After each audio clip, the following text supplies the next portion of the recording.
the biggest way that it impacted me in terms of my health was, and especially at the beginning, was with my gut health and IBS in particular.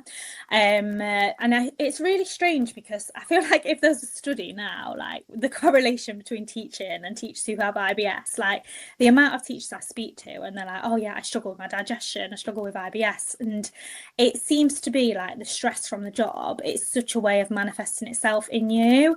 And yeah, it was really, really bad at one point, and I would be going through constant cycles of, you know, not being able to go to the bathroom and then going too much to the bathroom and having constant stomach pains. And you know, this might be too much information, so I do apologize, but the pains that you get from it are just they're horrendous. If you get a flare up from it, they are awful. And I remember there being times in the classroom where I was like be teaching and I'd get these awful pains, and you feel like you can't stand up, you just want to curl in a ball. They're like cramps, does that make sense? And I kept going to the doctors and they'd be like, oh, it's just IBS, but it was unmanageable because you couldn't, the stress from the job was sort of like having a massive impact.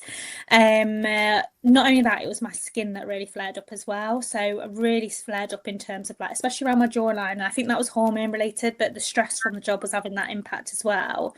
Your cortisol levels are on a high.